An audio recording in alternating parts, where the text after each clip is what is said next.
Vais-je finir seul, mangé par mes chats? On va voir aujourd'hui deux erreurs à éviter totalement si vous souhaitez avoir une jolie vie amoureuse et notamment si on a plus de 35 ans et qu'on est une femme. Il y a des phrases qu'on peut avoir en tête, des espèces de ruminations qui ressemblent typiquement à la première phrase, c'est «Et si c'était le dernier?» En gros, et si mon mec d'avant, ma dernière belle relation, c'était la dernière et il n'y a plus rien après, ce qui est possible. On va voir comment faire pour changer ça juste après. La deuxième phrase que j'entends très souvent, des ruminations, c'est les hommes ne veulent plus s'engager. En gros, c'est comment est-ce que moi, femme sympa, belle, bien dans ses baskets, je peux survivre ou trouver un homme dans un monde où personne ne veut s'engager. Alors, si on pense ça, c'est qu'on a de bonnes raisons de le penser, c'est ce qu'on va voir aussi dans un instant. Il y a des dictons qui sont déprimants. Certains disent, ou certaines études scientifiques qui sortent de je ne sais où, qui disent par exemple qu'on n'a que 3 amours dans sa vie. Et toi tu comptes, alors Roger, Pierre et Jacques, c'en est déjà eu 3 en fait. Peut-être que c'est juste fini après. Ou encore des dictons comme on sait ce qu'on a perdu, mais pas ce qu'on va gagner. Et là, en l'occurrence, tu as l'impression qu'en ce moment, tu gagnes pas grand-chose de bon dans le jeu de l'amour, dans ta carrière amoureuse. Vous savez ce que j'ai comme tête? J'ai la tête des blagues qui vont arriver juste après. Il y a quelques phrases un peu pinçantes, mais c'est pour votre bien. Elles ne sont pas toutes de moi. C'est des phrases que j'ai entendues parfois en soirée ou en coaching, mais c'est des phrases qui parfois peuvent faire une forme d'électrochoc pour changer quelque chose dans sa vie. C'est ça, ce sourire depuis le début de la vidéo. On peut aussi être devant une forme d'évidence triste, je dis ça en souriant, qui est je suis seul dans ma vie, mais lui s'est déjà remis en couple. Il a l'air très heureux aujourd'hui. Je pensais que c'était une bonne chose qu'on se quitte. Lui, 2 semaines après, il y a déjà quelqu'un. Il m'a pas rappelé juste après ça. Il a l'air heureux. Ou encore de se dire, dans ma vie, j'avance pas. Ce qui arrive, on a parfois des avancées qui sont internes dans notre vie. On règle des choses pour que ça finisse par devenir externe.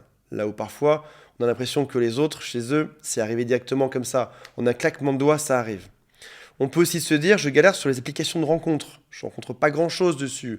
Mon cœur se fait petit à petit poignardé par des tout petits coups de canif et je souffre de tout ça. Je m'engage et finalement, je finis par ressembler à tous ces gens dessus, d'être quelqu'un d'assez aigre ou de plus faire confiance aux autres. On peut se dire aussi, mes amis devraient me présenter des hommes et c'est pas le cas aujourd'hui. Ou encore se dire, dans une vie qui est assez compliquée, on est quand même dans une crise aujourd'hui qui est assez difficile pour notre quotidien, de réaliser que on passe beaucoup de temps à son travail, beaucoup de temps à déjà gérer nos propres affaires ou nos enfants, et qu'on n'a pas encore le temps d'aller zoner dans les bars le soir comme on peut peut-être le faire quand on avait 18 ans. On n'a plus forcément l'âge à ça, ni la motivation, ni même l'envie de devoir écouter des mecs bourrés en se disant peut-être que l'un d'entre eux sera moins bourré, ce sera le bon. Peut-être aussi qu'on peut se dire, bah, j'aime pas sortir dans les bars. Ou encore, j'ai pas forcément de l'argent à dépenser pour aller à plein d'événements et rencontrer d'autres gens. Peut-être qu'en plus, il faut gérer ton travail, tes enfants, tes amis, ta santé. Peut-être aussi que dans ce constat compliqué aujourd'hui, tu te dis que les gens sont moins attirants avec l'âge que ce qu'ils ont pu l'être avant. Tu arrives à un certain âge comme le mien et tu rencontres en face de toi des profils de gens qui non seulement sont moins attirants avec ton propre âge ou 50 plus et qui en plus ont menti. En vrai, ils ont 15 ans de plus, mais ils en ont enlevé 10. Donc ils ont que 5, mais ressentis beaucoup, beaucoup plus vieux. Peut-être aussi que tu te dis que ton corps, ce qui est normal, ton corps est peut-être moins attirant qu'avant. C'est le cas pour tout le monde, au passage. L'âge n'a pas dans le bon sens pour nous tous. Peut-être aussi que tu peux te dire que la société est devenue compliquée aujourd'hui pour avancer, pour rencontrer. Peut-être aussi que tu as accumulé des déceptions et tout ce que je te dis mélangé doit t'apporter une forme de lourdeur. T'entends tout ça, tu te dis mais c'est vrai, je vis un peu de tout ça, même si tous les points ne sont pas forcément les tiens. Et puis tu te dis peut-être, est-ce que finalement je ne dois pas juste abandonner? Se dire que ben, j'ai vécu des relations amoureuses et c'était bien, et puis maintenant c'est passé. Ou peut-être que je dois me contenter de cet homme marié qui me drague au boulot, ou de cet homme pas terrible qui a menti sur son âge sur l'application de rencontre, et puis m'en contenter et ça irait. Pourtant, il y a peut-être cette petite flamme au fond de toi qui te dit que c'est possible, et c'est pour ça que je fais cette vidéo aujourd'hui. Avant qu'on aille plus loin, si vous le souhaitez, abonnez-vous à cette chaîne. Mettez un like, ça m'aide à vivre. Ça vous coûte pas grand-chose, c'est juste un clic, c'est rigolo en plus. Petite animation qui est juste dessus. Et laissez un commentaire. Il y a aussi un lien pour me contacter et un quiz. Je vais vous donner les 2 grosses erreurs. C'est les erreurs principales, celles que je vois à chaque fois. Si vous arrivez à éviter ces erreurs, vous multipliez vos chances de rencontrer la bonne personne par 10 ou par 100. Mais avant de démarrer, j'ai un programme qui permet aux femmes de plus de 35 ans célibataires de rencontrer des hommes de qualité. Je vous explique tout. Il y a un lien qui est juste sous cette vidéo. Cliquez dessus. Il y a une vidéo. C'est tout simple et ça n'engage absolument à rien. La toute première erreur quand on veut rencontrer des hommes bien, et je suis désolé pour tout ce qui va se passer dans la suite de cette vidéo. Je m'excuse d'avance. C'est mon corps a changé, mais pas mon cerveau. C'est-à-dire que l'extérieur est différent de celle que vous étiez il y a 10 ans ou il y a 20 ans, mais vos yeux ou vos cerveaux sont restés les mêmes qu'à l'époque. Si j'avais fait une vidéo pour les hommes, j'aurais pu mettre exactement la même chose, sauf qu'en réalité, il y a un processus psychologique un tout petit peu différent lorsqu'on est une femme. Je vous fais une caricature, ne m'en voulez pas, et vous n'êtes probablement pas dans ce cas-là. Phrase entendue. J'aime des hommes d'affaires en Aston Martin ou en Maserati, sportifs, avec plein de cheveux, ils ne doivent pas perdre leurs cheveux, de plus d'1m80 en costume. Génial, tu as des critères, génial, bravo, il faut avoir des critères. Oui, mais toi, vous, mademoiselle, vous êtes pas homme d'affaires, vous êtes salarié, vous vous transportez en RER, vous n'avez pas fait de sport depuis 20 ans, et tu t'habilles chez Zara ou chez Uniqlo. On sent une forme de double standard entre qui je suis et qui je veux. Et je sais ce que vous allez me dire, Antoine. Ça veut donc dire que je dois me sacrifier et accepter un mec nul. Non, pas du tout. Ce que je vais vous dire est encore bien pire que ceci. C'est même pas se sacrifier, ce serait une chose simple. Tu as deux options si jamais ton corps a vieilli, mais pas tes yeux ou pas ton cerveau. Option numéro 1, tu cherches un homme qui fait du sport, fais du sport. Tu cherches un homme qui s'habille en costard-cravate, habille-toi dans une marque de luxe, histoire que les niveaux soient équivalents. On le sait tous, il est possible parfois qu'il y ait de grosses inégalités dans un couple, mais pour qu'un couple marche bien, il faut que le couple soit à peu près équivalent. Ce à quoi certaines femmes me répondent « Oui mais Antoine, j'arrive à attirer des hommes ultra bien sans faire d'efforts. Pourquoi est-ce que je devrais me bouger à faire des efforts aujourd'hui ?» Il y a une grosse différence, et excusez-moi pour la phrase qui n'est pas de moi. J'ai une cliente qui me dit « Antoine, quand tu dis des phrases affreuses, tu dis toujours qu'elles sont pas de toi alors qu'en fait elles sont de toi. » Peut-être qu'elle est de moi, on n'en sait rien. Il y a une grosse différence entre ce mec s'entraîne sur moi versus ce mec veut s'engager avec moi. Vous avez très bien compris ma référence. La vraie question étant, est-ce que tu es en train de jouer sur le terrain de golf aujourd'hui, ou est-ce que tu es sur le practice, ou est-ce que tu n'es même pas sur le terrain, tu es juste dans le parking du practice.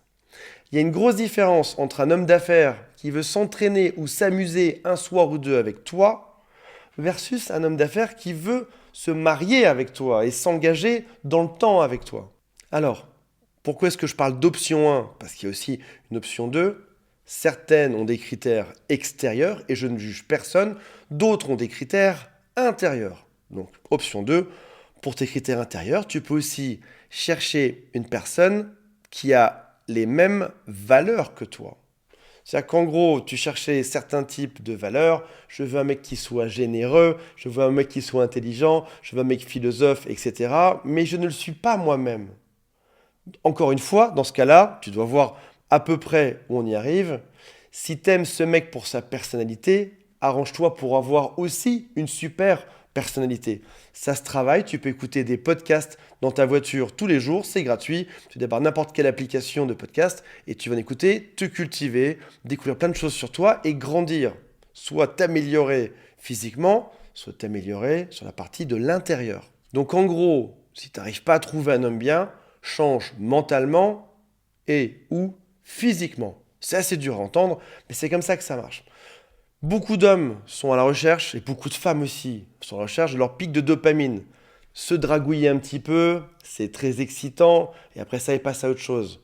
Avoir une relation intime, c'est super excitant, et après ça, ils passent à autre chose. Si dans ce monde, tu arrives avec un meilleur physique, ou une meilleure mentalité, ou plus de valeur, tu dépasses 99% de la population déjà, en ayant fait juste un peu de sport une fois par semaine. Pour réussir sa vie amoureuse, pas besoin d'être parfait et d'être habillé en marque de luxe.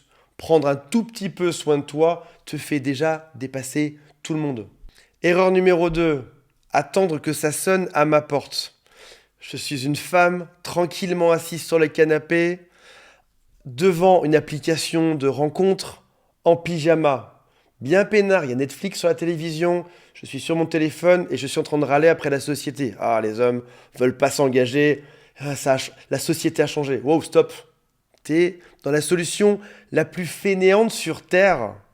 Tu peux être dans ton canapé, pas maquillé, les cheveux hirsutes, à critiquer un système auquel finalement tu es en train de participer.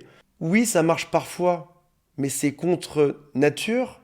Et au passage, si tu regardes un peu les statistiques de réussite sur Tinder, elles sont extrêmement faibles. Ou sur Bumble, ou sur Badoo, ou sur Mythics. Les statistiques de réussite sont extrêmement faibles. On ne peut pas imaginer une solution qui soit gagnante dans tous les points. Ça ne peut pas être effénéant et en même temps avoir tous les avantages de cette situation. Ne sois pas la belle princesse dans son château qui attend que les hommes toquent à ta porte, parce que ça ne marche pas comme ça. Il y a quelque chose qui est moins facile que d'être dans son canapé, à swiper et à râler après la société dans son canapé. C'est par exemple sortir, s'inscrire à de nouvelles activités, aborder des gens, rencontrer, grossir son cercle social. Ça, c'est beaucoup plus compliqué. Et quand j'entends la phrase de « les hommes ne veulent plus s'engager », ça dépend d'où est pris ton référentiel. Si ton référentiel, c'est les sites de rencontres, je te garantis que oui, tu as raison. C'est des gens qui, majoritairement, ne veulent pas s'engager. Des études, dans ma vidéo d'hier ou d'avant-hier, disaient qu'il y avait quasiment une personne sur deux, un homme sur deux, qui était marié ou en couple sur les applications de rencontres. Bien évidemment que ça va être compliqué de s'engager, parce qu'il y a de tout, mais pas dans les bonnes proportions. Oui, bien sûr, il y a aussi des hommes bien et des femmes bien, mais pas dans les bonnes proportions. C'est comme si tu allais boire un verre dans un club échangiste et qu'en sortant, tu disais « Waouh, c'est fou, ils sont tous en train de s'échanger là-dedans. » Bien sûr, parce que ton référentiel, c'était cet endroit, mais dans le reste du monde, c'est très différent. Donc, sur les sites de rencontres, ils ne veulent pas trop s'engager. Dans ce référentiel, à cet endroit, oui, c'est vrai, ils ne veulent pas trop s'engager. C'est un peu compliqué, c'est des relations courtes, ils sont un peu perdus dessus. Donc voilà mes amis, si vous voulez des heures et des heures de conseils sur, de manière pratique, où sortir, comment sortir, où est-ce qu'ils sont ces mecs bien, qu'est-ce qu'on leur dit pour les accrocher, comment est-ce qu'on fait pour qu'ils s'engagent par la suite. Les hommes géniaux, il y en a peu, mais il y a des endroits où il y en a. Et si tu veux que je te guide pour aller les rencontrer, il y a le lien qui est juste en dessous pour rencontrer un homme bien ou des hommes bien, des hommes de valeur en 90 jours.